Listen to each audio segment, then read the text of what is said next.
ಹಾಡು ಮಾಡ್ತಿದಾರಂತೆ ಒಬ್ಬ ಅಭಿಮಾನಿ ಅಂತ ಅಂದ್ಬಿಟ್ಟು ಬ್ರೇಕಿಂಗ್ ನ್ಯೂಸ್ ಬಂತು. ಅದನ್ನ ದರ್ಶನ್ ಸರ್ ನೋಡಿ ನನ್ನನ್ನ ಮನೆ ಕರ್ಸಿದ್ರು. ಕರುನಾಡಿನ ಕರಿಯಾಯವನು ಅಭಿಮಾನಿಗೆ ಸಾರಥಿವನು. ಇವತ್ತಿಗೂ ಎಷ್ಟೋ ಜನ ಮಾತಾಡ್ತಾರೆ, ದರ್ಶನ್ ಹೆಸರು ಹೇಳ್ಕೊಂಡು ಬೆಳಿತಾನೆ, ದರ್ಶನ್ ಹೆಸರು ಹೇಳ್ಕೊಂಡು ಬೆಳಿತಾನೆ.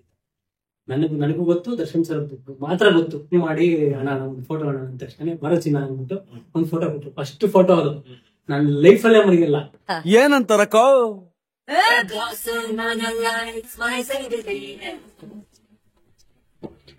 ಹಾಯ್ ಹಲೋ ನಮಸ್ಕಾರ ಸ್ನೇಹಿತರೆ, ಹೇಗಿದ್ದೀರಾ? ಚೆನ್ನಾಗಿದೆ ಅಂತ ಅನ್ಕೋತೀನಿ. ನಿಮಗೆ ಗೊತ್ತು, ನೀವು ಯಾವುದೇ ಚಾನಲ್ ಹಾಕಿ ಅಥವಾ ಯಾವುದೇ ಯೂಟ್ಯೂಬ್ ನೋಡಿ ಡಿ ಬಾಸ್ ಅವರ ನ್ಯೂಸ್ ಇದ್ದೇ ಇರುತ್ತೆ. ಸೊ ಯಾಕಪ್ಪ ಆ ಮಾತು ಹೇಳ್ತಾ ಇದ್ದೀನಿ ಅಂತಂದ್ರೆ, ಈಗ ತರ ನೀವು ನೋಡ್ಬೋದು, ಡಿ ಬಾಸ್ ಕೇರಳದಲ್ಲಿ ಒಂದು ದೇವಸ್ಥಾನನ ಭೇಟಿಯಾಗಿದ್ರು, ಅದ್ರ ಬಗ್ಗೆ ಸುದ್ದಿ ಆಗ್ತಾ ಇತ್ತು.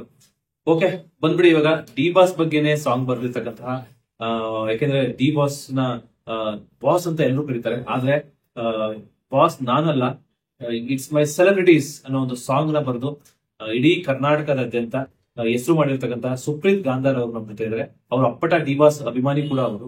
ಸೊ ಬನ್ನಿ ಅವ್ರನ್ನ ಮಾತಾಡ್ಸೋಣ. ಸರ್ ನಮಸ್ತೆ. ಕರ್ನಾಟಕ ಜನತೆಗೆ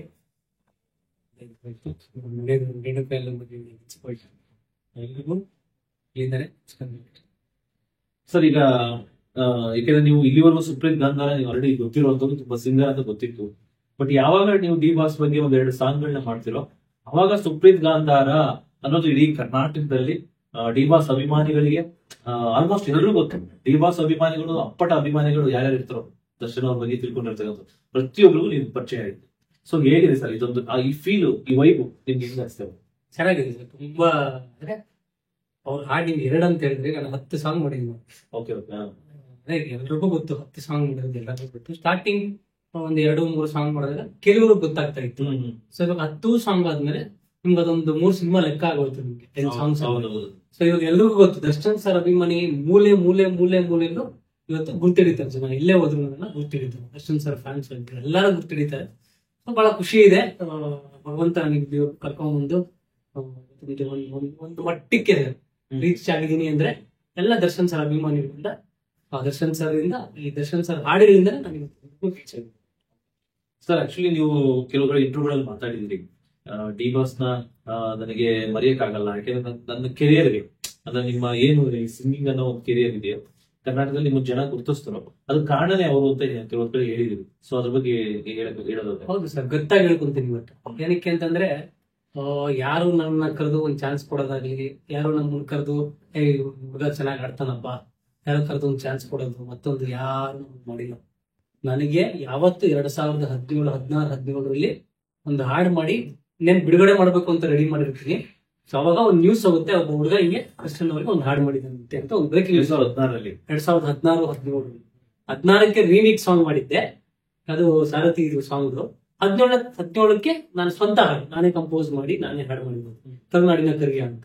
ಅದು ನ್ಯೂಸ್ ಗೊತ್ತಾಗುತ್ತೆ ಎಲ್ರಿಗೂ, ಈ ತರ ಹುಡುಗ ಒಂದು ಹಾಡು ಮಾಡ್ತಾನೆ. ಆ ಕ್ರೇಜ್ ಇರ್ಲಿಲ್ಲ. ಅದೇ ಫ್ಯಾನ್ ಬೇಡ್ ಸಾಂಗ್ ಅನ್ನೋದು ಕ್ರೇಜ್ ಇಲ್ಲ. ಅವಾಗ ನಾನು ಮಾಡಿದಾಗ ಏನಾಗುತ್ತೆ, ಆಲ್ರೆಡಿ ಒಬ್ರು ಮಾಡಿರ್ತಾರೆ ದರ್ಶನ್ ಅವ್ರಿಗೆ, ಅಂದ್ರೆ ಬೇರೆ ತರ ಸಾಂಗ್, ಅದೇ ಇದೇ ತರಾನೇ ಸ್ವಲ್ಪ ಬೇರೆ ತರ ಮಾಡಿದ್ರು. ಬಟ್ ನಾನ್ ಮಾಡಿದ್ಮೇಲೆ ಅದು ರೀಚ್ ಆಯ್ತು ಜನಕ್ಕೆ, ಈ ನ್ಯೂಸ್ ಚಾನಲ್ ಅವ್ರಿಗೆಲ್ಲ ರೀಚ್ ಆಯ್ತು. ಸೊ ಅವರು ಬ್ರೇಕಿಂಗ್ ನ್ಯೂಸ್ ಅಂತ ಹಾಕಿದ್ರು, ದರ್ಶನ್ ಅವ್ರಿಗೆ ಒಂದು ಹಾಡು ಮಾಡ್ತಿದಾರಂತೆ ಒಬ್ಬ ಅಭಿಮಾನಿ ಅಂತ ಅಂದ್ಬಿಟ್ಟು ಬ್ರೇಕಿಂಗ್ ನ್ಯೂಸ್ ಬಂತು. ಅದನ್ನ ದರ್ಶನ್ ಸರ್ ನೋಡಿ ನನ್ನನ್ನ ಮನೆ ಕರ್ಸಿದ್ರು. ಮನೆ ಕರೆಸಿ ಈ ಹುಡುಗ ಹಾಡು ಮಾಡಿದ್ದೇನೆ, ನಾನು ಅವರೇ ರಿಲೀಸ್ ಮಾಡ್ಕೊಟ್ರು ಅಂತ ಒಂದು ಭಾಗ್ಯ ಸರ್. ಯಾವತ್ತು ನನ್ನ ಲೈಫಲ್ಲಿ ನನ್ನ ನಾಳೆ ದಿನ ನಾನು ಹೋದ್ರು, ನನ್ನ ಜೀವ ಹೋದ್ರು ಕೂಡ ಅದನ್ನ ನಾನಾಗ್ಲಿ ನಾಳೆ ನನ್ನ ಪೀಳಿಗೆ, ನನ್ನ ಮಕ್ಕಳು, ನಮ್ಮ ಮೊಮ್ಮಕ್ಕಳೆಲ್ಲ ನೆನ್ಸ್ಕೋತಾರೆ, ದರ್ಶನ್ ಸರ್ ಮೂಲಕ ಈ ಹುಡುಗ ಆಚೆ ಬಂದ.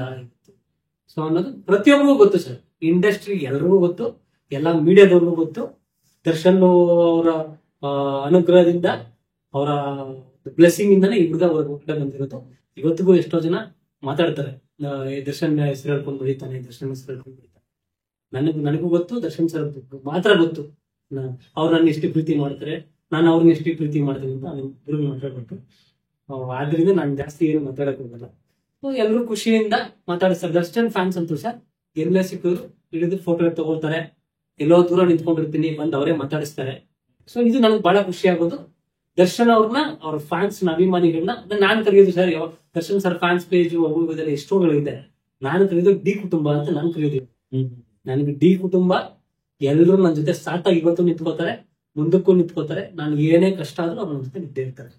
ಸೊ ಈಗ ನೀವು ಡಿ ಬಾಸ್ ನ ಭೇಟಿಯಾಗಿದ್ದು ಫಸ್ಟ್ ಅಂದ್ರೆ ನೀವು ಸುಪ್ರೀತ್ ಗಾಂಧಾರ ಅಂತ ಗೊತ್ತಾಗದಕ್ಕಿಂತ ಮುಂಚೆ ಫಸ್ಟ್ ಭೇಟಿಯಾಗಿದ್ದೀರಿ? ಅದು ಐರಾವತ ಶೂಟಿಂಗ್ ನಡೀತಾ ಇತ್ತು ಹ್ಮ್. ಇಲ್ಲಿ ನೈಸ್ ರೋಡ್ ಅಲ್ಲಿ. ಆವಾಗ ನಾನು ಡ್ರೈವರ್ಸ್ ಅವರು ಅವಾಗ ನಾನು ಕೇಳಿದ್ದೆ, ದರ್ಶನ್ ಸರ್ ಒಂದು ಫೋಟೋ ಬೇಕು ನನಗೆ ಅಂತ ಅಂದ್ಬಿಟ್ಟು. ಅವಾಗ ಆಯ್ತು ಸರಿ ಕರ್ಕೊಂಡು ಹೋಗ್ತೀನಿ ಅಂತ ಶೂಟಿಂಗ್ ಸ್ಪಾಟ್ ಕರ್ಕೊಂಡು ಹೋಗ್ತೀನಿ. ಅವಾಗ ದರ್ಶನ್ ಸರ್ ಕೆರಗೋನಿಂದ ತೆಗೆದು ಅಂತ ಓಡದೆ. ಅವಾಗ ಅಂದ್ರೆ ಅವ್ರು ಏನ್ ನಾರ್ಮಲ್ ಅಭಿಮಾನಿ. ಅಭಿಮಾನಿ. ನಾನು ಒಬ್ಬ ಓಡದಾಗ 1 ಸೆಕೆಂಡ್ ಮಾಡಿ ಅಣ್ಣ ಫೋಟೋ ಅಣ್ಣ ಅಂತ ತಕ್ಷಣ ಬರಚಿನ ಅಂದ್ಬಿಟ್ಟು ಒಂದು ಫೋಟೋ ಕೊಟ್ಟರು. ಫಸ್ಟ್ ಫೋಟೋ ಅದು ನಾನು ಲೈಫ್ ಅಲ್ಲೇ ಮರಿಗಿಲ್ಲ. ಅವಾಗ ಒಂಥರ ಫುಲ್ ಬೇರೆ ತರನೇ ಇದ್ದೆ ಬಿಡಿ. ಅವಾಗ ಎಷ್ಟಿತ್ತು ಏಜ್ ಅವಾಗ? ಸರ್ ಅವಾಗ ನಾನು 10th ಸ್ಟ್ಯಾಂಡರ್ಡ್ ಅನ್ಕೋತೀನಿ. 10th ಸ್ಟ್ಯಾಂಡರ್ಡ್ ಅವಾಗ 10th ಫಸ್ಟ್ PU ಅನ್ಕೊಳ್ಳಿ. ಅವಾಗ ಐರಾವತ ಶೂಟಿಂಗ್ ನಡೀತಾ ಇತ್ತು. ಮತ್ತೆ ಅವಾಗೆಲ್ಲ ಒಂಥರ ಬೇರೆ ತರ ಪ್ರೀತಿ, ಅಂದ್ರೆ ಫ್ಯಾನು, ಆ ಮೂಮೆಂಟು ಅದೊಂಥರ ಹಿಂಗೆ ಇತ್ತು ಅಂತಂದ್ರೆ ದರ್ಶನ್ ಅವ್ರನ್ನ ನೋಡ್ದಪ್ಪ ಅಪ್ಪ ಖುಷಿ ಆಯ್ತು.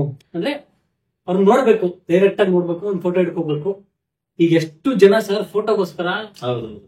ನನ್ಗೆ ದರ್ಶನ್ ಅವ್ರ ಜೊತೆ ಒಂದು ಫೋಟೋ ಇದ್ರೆ ಸಾಕು ಅಂತಾರೆ. ಬಟ್ ನನಗೆ ಭಗವಂತ 2016 ನನಗೆ ಭಗವಂತ ಫೋಟೋ ಕೊಟ್ಟ. ನನಗೆ ಅಷ್ಟು ಸಾಕು. ನನಗೆ ಆ ಒಂದು ಆ ವೈಬ್ ಅವಾಗಿಂದ ಕ್ರಿಯೇಟ್ ಆಗಿತ್ತು ನನಗೆ. ಸೊ ಖುಷಿ ಆಯ್ತು ಅವತ್ತು ಭೇಟಿಯಾಗಿ. ಅದಾದ್ಮೇಲೆ ಎಲ್ರಿಗೂ ಥ್ಯಾಂಕ್ಸ್ ಹೇಳಿ, ಥ್ಯಾಂಕ್ ಯು ಫೋಟೋ ಕೊಟ್ಟಿದ್ದಕ್ಕೆ ಅಂತ ಎಲ್ಲರಿಗೂ ಥ್ಯಾಂಕ್ಸ್ ಹೇಳಿ. ಆಮೇಲೆ ನೆಕ್ಸ್ಟ್ ಹೋಗಿದ್ದೆ ಬರ್ತ್ಡೇಗೆ. ಅಂದ್ರೆ 2017 2017 ಅಂದ್ರೆ 16ನೇ ತಾರೀಕು ಬರ್ಡೇ. 13ಕ್ಕೆ ನಾನು ಹೋಗಿದ್ದು ಕೇಕ್ ತಗೊಂಡು ಇಲ್ಲಿಂದ ಹೋದೆ. ದರ್ಶನ್ ಅವ್ರಿಗೆ ಕೇಕ್ ಕಟ್ ಮಾಡಿಸ್ಬೇಕು. ಅವಾಗ ಕೇಕ್ ಎಲ್ಲ ಕಟ್ ಮಾಡೋರು. ಹೋಗಿ ಕೇಕ್ ಎಲ್ಲ ಕಟ್ ಮಾಡ್ಸಕ ಬರ ಚಿನ್ನ ಅಂದ್ಬಿಟ್ಟು ಬಂದು ಎಲ್ಲ ನಿಂತ್ಕೊಂಡು ಕೇಕ್ ಎಲ್ಲ ಕಟ್ ಮಾಡಿ ನನಗೆ ಒಂದು 10 ಫೋಟೋ ಕೊಟ್ಟರು ಸರ್. 10 ಫೋಟೋಸ್ ನನ್ನ ಹತ್ರ ಇವಾಗಲೂ ಹಂಗೆ ಇದೆ. ಅಲ್ಲಿ ನೋಡಿರ್ಬೋದು ಫಸ್ಟ್ ಫೋಟೋ ಅದು ದರ್ಶನ್ ಅವ್ರಿಗೆ ಕೇಕ್ ತಿನ್ನಿಸ್ತಾ ಇರೋದು ಫೋಟೋ. ಅದೇ ನನ್ನ ಫಸ್ಟ್ ಫೋಟೋ. ಅದನ್ನ ನಾನು ಅದಕ್ಕೆ ಹಾಕೊಂಡಿದ್ದೀನಿ, ಫ್ರೇಮ್ ಮಾಡಾಕೊಂಡ್ರೆ ಬಹಳ ಹಿಂಗೆ ಕಾಣಿಸ್ತಾರ ಅವಾಗ. ಅದೇ ನನ್ನ ಫಸ್ಟ್ ಫೋಟೋ. ಅದನ್ನ ನಾನು ಯಾಕೆ ಹಾಕೊಂಡಿದ್ದೀನಿ ಮನೇಲಿ ಜೊತೆಲಿ ಅಂದ್ರೆ ನನ್ನ ಫಸ್ಟ್ ಭೇಟಿಯಾಗಿ ಕೇಕ್ ತಿನ್ನಿಸ್ತಾ ಇರೋದು ಅದು ಫೋಟೋ ನನಗೆ ಲೈಫ್ ಲಾಂಗು ಜೊತೆಲಿ ಇರ್ಬೇಕು ನನಗೆ ಅಂತ ಆ ಫೋಟೋ ಹಾಕೊಂಡಿದ್ದೀನಿ. ಬೇರೆ ಎಲ್ಲಾ ಫೋಟೋ ನಂತರ ಇದೆ. ನಾನು ಯಾಕೆ ಅದೇ ಫೋಟೋ ಹಾಕೋತೀನಿ ಅಂದ್ರೆ ಅದು ಆ ಮೊಮೆಂಟ್ ಇದೆಯಲ್ಲ ಸರ್, ಆ ಮೊಮೆಂಟ್ ನನ್ಗೆ ಬೇರೆನೆ ಫ್ಯಾನ್ ಮೊಮೆಂಟ್. ನನಗೆ ಅವಾಗ ಯಾವ ಲೆವೆಲ್ಗೆ ಅಂದ್ರೆ ದರ್ಶನ್ ಅವರು ನನಗೆ ಕೇಕ್ ತಿನ್ನಿಸ್ತಾವ್ರೆ ಅನ್ನೋ ಒಂದು ಮೂಮೆಂಟ್. ಒಬ್ಬ ದರ್ಶನ್ ಸರ್ ನನಗೆ ಕೇಕ್ ತಿನ್ನಿಸ್ತಾವ್ರೆ ಅಂದಾಗ ಅದು ಬೇರೆ ತರನೇ ಸರ್, ಲೆವೆಲ್ ಬೇರೆ ಬಿಡಿ. ಡಿ ಬಾಸ್ ಅನ್ನೋ ಕ್ರೇಜ್ ಇವಾಗ ಏನ್ ನೋಡ್ತಾ ಇದ್ರಲ್ಲ, ಆ ಕ್ರೇಜ್ ಅವಾಗಲೇ ಇತ್ತು. ನನಗೆ ಅವತ್ತು ಅಷ್ಟೇ ಪ್ರೀತಿಯಿಂದ ಮಾತಾಡಿ ಹೋಗ್ದಾಗಿಂದ ಅವತ್ತಿಂದ ಇವತ್ತವರೆಗೂ ನಾನು ಅವ್ರ ಜೊತೆಗೇನೆ ಟ್ರಾವೆಲ್ ಮಾಡ್ಕೊಂಡೆ ಬಂದ್ಬಿಟ್ಟೆ. ಅವ್ರ ಫ್ಯಾನ್ಸ್ ಜೊತೆನೆ ಬೆಳ್ಕೊಂಡ್ಬಿಟ್ಟೆ. ಸೊ ಅದು ನಿಮ್ಮ ಮೊದಲನೇ ಭೇಟಿ ಅಂದ್ರೆ 2016 16 17 ಅದೇ ಐರಾವತ ಓಡ್ ಹೋಗ್ತಾ ಇರೋದು.